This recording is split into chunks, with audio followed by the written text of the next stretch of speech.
आपसे कहा जा रहा है सी डी, अभी हम सिर्फ जस्ट एक आउटलाइन देख लेते हैं। सी डी, एल डी और के एल, ये तीन मेंबर में फोर्सेस डिटरमिन करनी है इस ब्रिज ट्रस्ट की। तो कहाँ से हमें काटना चाहिए इसे, सी डी, एल डी, के एल? सर ये के एल और एल डी के लिए तो सर ये स्ट्रेट कट जाएगा। ओके, स्ट्रेट कट गया। अब मुझे राइट साइड सेलेक्ट करनी चाहिए एनालिसिस के लिए कि left side? Sir left side sir. वजह? सर इसमें 3 फोर्सेस हैं सर, एक सर स्पोर्ट और 2 नॉन फोर्सेस गिवन। ओके, सो 3 फोर्सेस प्लस 3 अननोन, 6 हो जाएंगे लेफ्ट साइड पे। What about the right side, उस पे कितनी है? सर उसमें sir 2 non forces and 2 unknown forces, sir twin joint है ना। ठीक है, तो 4 वो आ गई प्लस 3 जो कट रहे हैं मेंबर्स, तो 7 आ जाएंगी। So we can select the left side section of this truss for our analysis, for which we would require which support reaction? AY. AY हमें determine करना है, तो what should we do for finding AY? Sir moment about G ले लें। So हम पूरी truss को consider करेंगे और मोमेंट अबाउट पॉइंट जी ले लेंगे, जिससे मुझे AY की वैल्यू मिल जाएगी, which comes out to be say 1300 pounds. आपके पास AY आ गई। Okay, now in the next step just quickly, अगर आप में से कोई मुझे स्टेप्स बता दे कि वो क्या स्टेप्स होने चाहिए जिसकी मदद से मैं इन तीनों unknowns C D, L D और के एल को डिटरमिन कर सकता हूँ। सबसे पहले मैं मोमेंट किस पॉइंट के अबाउट ले लूँ? सर डी पॉइंट के।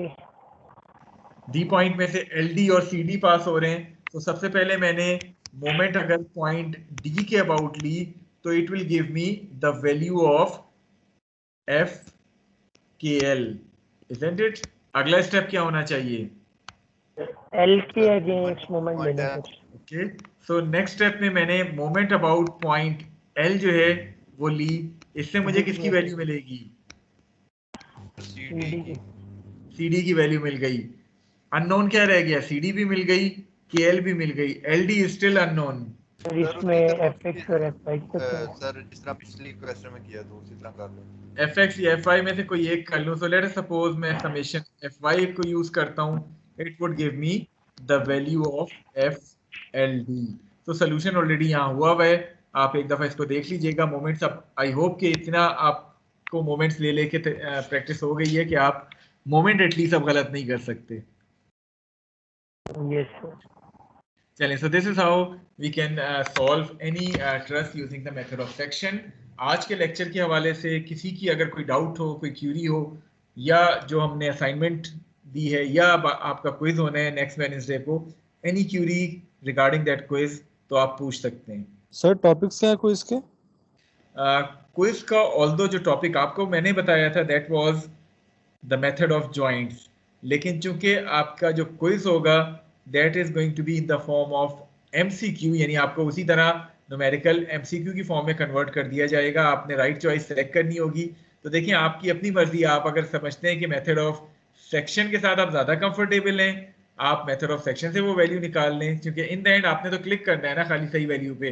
वो आपने सॉल्व जिस तरह भी किया हो वो मैटर नहीं करेगा, बेशक आप जॉइंट यूज़ कर लें, बेशक आप सेक्शन यूज़ कर लें। ठीक है, ओके सर। या ये भी हो सकता है अगर टाइम आपके पास, जी एक सेकंड, ये भी हो सकता है अगर टाइम आपके पास ज़्यादा है तो आप पहले मेथड ऑफ सेक्शन से उसका आंसर निकाल लें और साथ में मेथड ऑफ जॉइंट यूज़ करके उसको वेरीफाई कर लें। Choice is up to you.